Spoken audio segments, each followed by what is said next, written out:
na agad. Ano nga? Simula na sila. My God, I'm excited. Feel ka, parang ang ano talaga yun, no? Parang tuwing palagi talagang first match sila Trox talaga ang palaging bumubongga eh. Oo. Balita ko nga Sila Stellar. Sila, yung team ni Trox daw yung a team to beat dito sa mini-tour na natin. Do you agree? Yes, I do agree. Palagi ko yung nakakalaban actually nung nag-ano pa ako. Nung sumasali pa ako dito sa tournaments, diba? Diyos ko, day. Tuwing first pa lang. Like, nandun pa lang sa preliminaries. Ayan na agad ang kalaban ko. Diyos ko, Trox. Kaya ngayon, I am magkakaroon ng upset sila Trox dito. I'm not sure. I'm not sure kasi both teams are good actually. From what I'm seeing, mga gagaling din to sila Toki-chan and ito sila 4. Magagaling na players yan as far as I know. So we'll see. So for the banning phase, blue team ban Vi and Saya. And for the red team, they ban Yumi and Melio. Panto? So they're focusing on the support. Yeah, mostly ang ban ng red team are supports. 3 supports are being banned by the red team. While for the blue team, they ban Jax. Hi, Zion! Hello, Zion. So, tinatarget pala nila ngayon ang support ng kalaban. Wow. Yes. They're targeting the support, which is Nick Skila. So, as far as I know right now, on this ba to? Sarang, especially. Ang mabibenta ngayon yung, mga enchanter support. Mabenta yung sarang ngayon. Diyos ko. Kaya siguro palagi na lang binaban. Pero this is an interesting for the blue team is that. For the, anyway. Jax? Wow. Yes. So first pick for the blue team is Nami. Enchanter support din. Ang tilapia ng Wild Rift. Kalaban yung Papi. Kakalabas lang ng Papi. Ang tapang ng red team. They already chose Papi and Nautilus for their team. So they're going for a tank, ano? Yes. Tank they're focusing on the tank. Yes. Let's see if ano ang response ng blue team. Let's see. So, Kai'Sa is their ADR. Nagpakita agad ang Kai'Sa. Kaya nga, ang aga. Yes, maaga. So for the red team, Nautilus and Papi, do you think, Stellar, saan mapunta si Nautilus and Papi? I think mapupunta si Nautilus sa jungle and then sa Papi, yung Papi will be support here or Baron lane. As far as I'm seeing, since kakalabas lang rin naman kanina, medyo mabenta rin si Papi sa jungle pero like mostly, ginagamit siya sa support and like Baron. Especially yung mga nakakita ko ngayon, mga nakakalaban ko ganun. Ayun na lang kung hindi mababan si Papi. Kasi palaging binaban yan sa rank ngayon, Diyos ko dahil. Very annoying kasi ang ultimate. Grabe, ultimo, buti sana kung katulad ng Kenobi Kaiser na isa lang yung pwede ipasok. Pero sa kanya, 5 hero pwede niyang ihagis. Diyos ko, so napakahirap niyan pagdating sa objectives. So, kailangan pitasin mo na ang Papi. And for the blue team, they choose Lux for their mid lane. And for red team, they respond for Alessandra. Diba? Wow! Ganda ng Alessandra. To. Yeah, it will be a poke versus poke champion. Yes. So, hanggang... I think the Lux will gain the upper hand kung marunong siyang mag-utilize ng range niya. Yeah. Pero Lux and Lissandra are a good champion in mid lane from early to late game, no? Yeah, especially yung Lissandra, napaka-annoying niyan sa late game even though naka-Lux. Dahil pag ikaw ay mag-isa, nako bakla magtago ka na. Nako. Yes. And for the banning phase, ulit, it's weird, no? Blue team ban ADCs. which are Varus and Lucian. And for the red team, they choose to ban Olaf and Rumble. Mga top laners yung kinokos nilang i-ban for the red team. Yeah, top laners na pwede rin namang i-jungle actually. So yung mga kulang pa talaga sa kalaban yung tinatarget nila. Wow, that's a good strategy actually. To agree. And red team response for Azeri as their ADR. Sabi nila, dito yung mga long range nyo kung pwede ako mag-short range with your, di ba? Yung mga shields ng blue team, kaya niyang i-absorb. Lux and Nami. Diyos ko. So, for the blue team, the response naman for their jungle, it would be Shyvana, and top lane would be Ornn. Oh my for God. the last team of red team, it would be Volibear. Volibear. This will be a good fight for everyone to watch. So, do you think Volibear will be in jungle or top lane? Ayun. So, gaya nga lang sabi ko kanina, I'm really expecting a Nautilus jungle, a support Poppy, and a Baron laner Volibear. Pero we'll see actually. For me, I'm expecting Volibear to be in jungle, support Nautilus, and top Poppy. So, both teams, kitang-kita naman yung difference noong lineup nila, no? For the red team, they choose for a more tanky champions. For the other team, we know Shyvana kayang-kayang mag-pierce ng armors ng mga tanks. So, we will see. Saka yung mga damage ng Kai'Sa and Lux, hindi biro-biro yan. Pero when it comes to settings, like, pagdating sa team composition, I think the red team will win, especially with Poppy on the team. Yes, I do. It will be an interesting match indeed. Oh. Ayun naman pala, naging jungle ang Volibear. Yeah. So ang nagbago lang pala dito is yung Nautilus and Volibear. Pero tama naman ako. Since I expected Poppy to be in the support lane. Interesting matchup. And pinahawak nila si Trox ng Volibear, and Trox is a volley main. No? Wow. And we know Nixkila Quattro is very known for being an enchanter support main. Yeah. So, maybe that's the reason why kaya nila binan kanina yung mga enchanter support. Siguro. Pero I think they're really going for that. Kasi kilala naman natin si A1. That was supposedly dapat nasa Team 4. Which is kalaban nila Trox.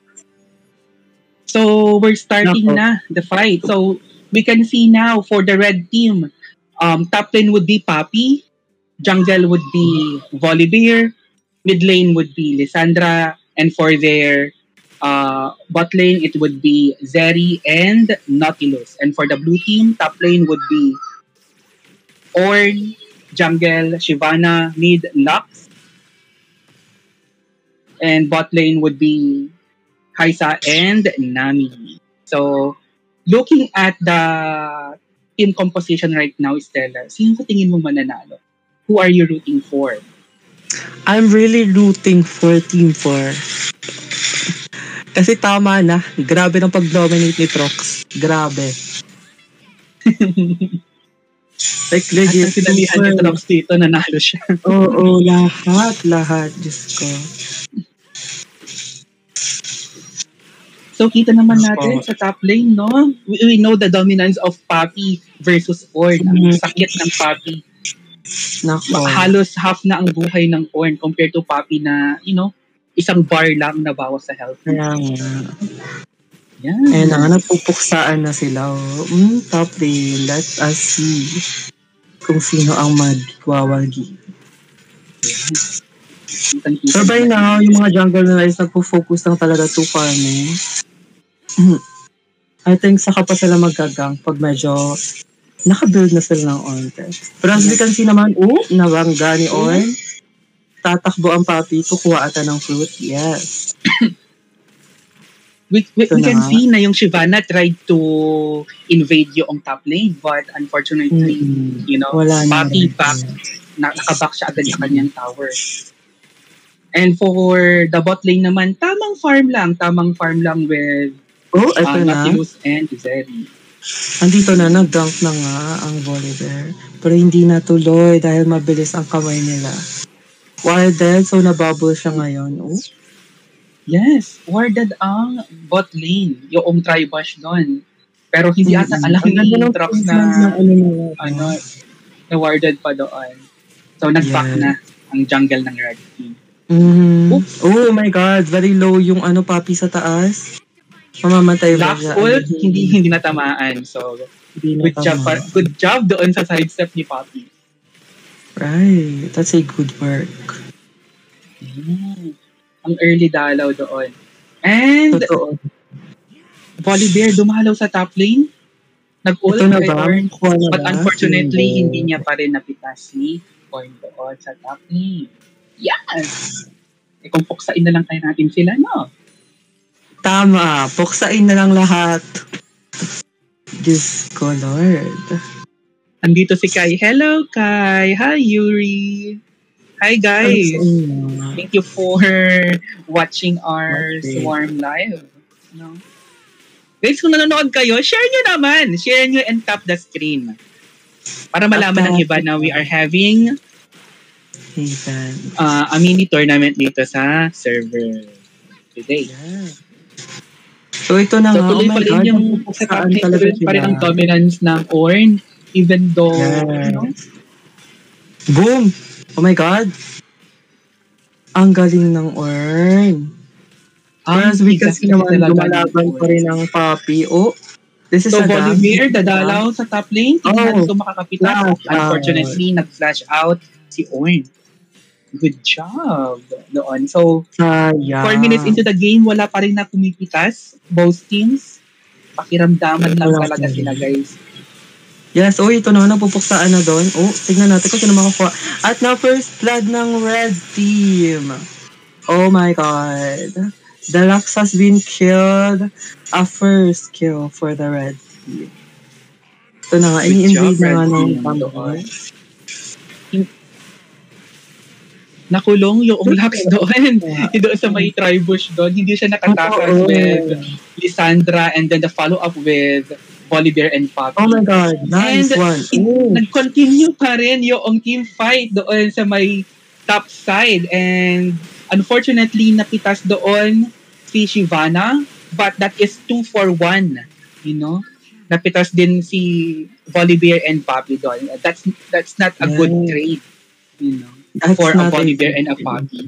Especially, up na yung mga objective natin 5 minutes into the game. So, we will now see if ano bang ipaprioritize ng mga teams natin. And I can see dito sa Red Team, they want to prioritize yung Herald. While for the Blue Team, it would be a Dragon. So, do you think this is a wise choice for the Red Team na i-prioritize itong Herald compare sa Dragon? Yes, knowing na Shyvana ang jungle ng kabila. Oh, yun nga rin. That's the problem. Pero maganda ring strategy yun. Since they can get a turret if they get the, what do you call this again? The Herald. Diba? Pero ang problem lang doon is, yun nga, Shyvana nga ang jungle ng kalaban. Kaya medyo malaking problem din pag nakuha nga ni Shyvana ang lahat ng dragon. Dahil may compete na naman sa bot lane. And oh my God. Yeah, napitas agad si Kai'Sa and Nami sa bot lane. And together with Shyvana. So that would be a good trade for the red. 3-1. Yes. So napitas yung both na ADR and support at the same time pati yung jungle. And ang napitasan naman sa Red Team, it would be Lissandra. Mid laner. Not bad. Pero nirelease na ngayong Herald doon sa mid lane. So we can see na yung mid lane is 42 na lang yung health. So isang auto-attack na lang ito ng minion. Basag na. And basag na nga. first tower would go to red team. Yan. Yes, ayan na nga. Ayan na ang first tower. Nasira na. And ito na. I think they're preparing for a gank again. Wow, they're really targeting the bot lane. Oo. They're targeting the bot lane kasi dito lang yung, I think, yung the weakest link on the blue team as of now. Actually. No? Kasi mid lane, nakabawi. Top lane, nakakabawi.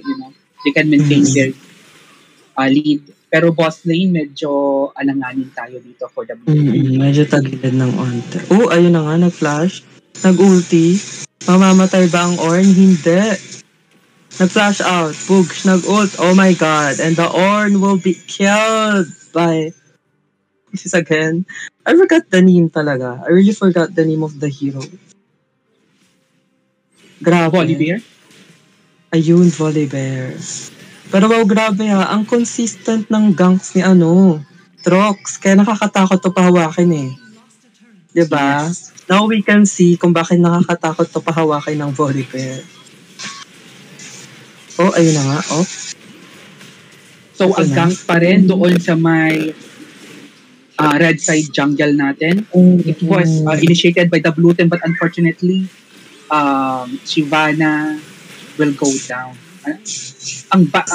Very bad yung engage doon ng Shyvana. Nag-flash out agad yung Lux doon. So, kaya walang tumulong sa kahit isa. Pero, I think that's a good choice for Lux. Kasi, yun nga, kaysa naman sa dalawa yung mapitas. And actually, napitas na siya. Ayun, sa bot lane na siya napitas. So, hinabol siya doon. So, tuloy-tuloy pa rin yung team fight doon. And napitas yung Kai'Sa and Nami. So, ang tigas talaga nitong red team, Diba? Grabe. Naka-focus on ganks, naka-focus on team fight talaga. Oh, ayan na. A Nemesis duel has been triggered. Ito na nga. Titignan natin kung sino mag-wawagi sa dalaw. Yeah. And for the ADCs, ang laki na ng lamang ng Zeri natin compared doon sa Kai'Sa. Zeri is having a 7k gold, while for Kai'Sa it's 6.2. So, mga 800 to 900 gold lead for the Zeri there. And for the total gold naman, makikita naman natin na hindi naman ganun kalakihan yung difference nila. Blue team would be 32.5 and for the red team it's 34. It's just a 1k gold lead. Kaya pang habulin to ng buong red team, ng blue team. Kaya naman, actually. If they actually, if manalo lang sila sa isang team fight, I think that they can win this eh. Yes, I agree. And seeing na nag-spawn na yung Drake. Mountain Drake, nag-spawn na, and it will not be contested by the blue team kasi loging-logi na sila. 4-12. Yeah, but it seems like sumugod pa rin si Ornn. Kaya ito, mukhang magagang siya. Oh, never mind. Oh, Kai'Sa? Oh, I spoke too soon. Pero namatay siya. Fortunately. That's a bad decision, no? It's a very bad decision. They know that the whole team of red team nandun sa baba and yung Papi lang yung nasa top lane but they still engage. Yeah. So, I think that... And nas team naman na puro nga, na puro nga crowd control yung mga kalaban nila. Oh my God. Yes, hindi pa malayo yung gold. Like, Deck Xerxes, kayang-kaya pang habulin. Even though na 5-13 ang score, you can see yung gold lead lang is about 1k plus lang talaga. 1.2 malayo. Yes. So, kayang-kaya pa. Isang magandang team fight lang ito. Tumaba lang yung Shyvana and a good engage from the Ornn. Mapipitas agad tong red team. Yeah. Basta unahin lang nila yung Zeri and Lissandra. And yung Lissandra. So, a team fight again on very good jungle. Oh no, ito na nga, nagpupuksa na nga at mukhang nabubugpog na nga ang blue team. Oh my God, grabe. Ang laki talaga ng lead ng red team. Grabe. Yeah. So, 38.2 to 42 agad yung jump ng gold lead doon. So, 4K Okay. na ang gold lead ng red team. That's a big lead. That's a big lead. So, 5K actually. It's Yeah. I do not know. Kaya pa bang bumawi ng blue team? Kaya pa? Hindi ko lang alam. You know, Pero the red team is taking the Baron na eh. Oh, they're taking the Baron. Oh, And hinayaan lang ng blue team, hindi na nila kinontest. Sayang. Final spark. Hindi sumakto. Sayang. Yeah. So, actually, hindi ko pa Mega pala Minion nag-ulto. Hindi ko pa pala nakikita nag-ulto si Papi. Nag-ult siya kanina. Totoo ba? Parang hindi ko pa siya nakikita mag-ult. Ayun na mukhang nagpe-prepare ng gank sa bot lane. Tingnan nga natin kung makukuha pa niya itong dalawa.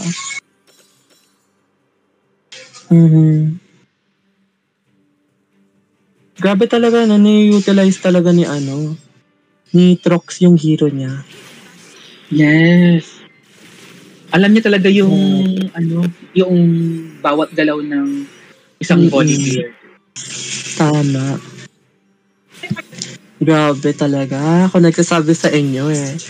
Kung hindi kung hindi disqualify ko sila Trox, they are a big thorn talaga in every tournament. Oh my God, I think this is the final, this is the final push? Ito na nga, mukhang makakuha na talaga ng red team ang panalo.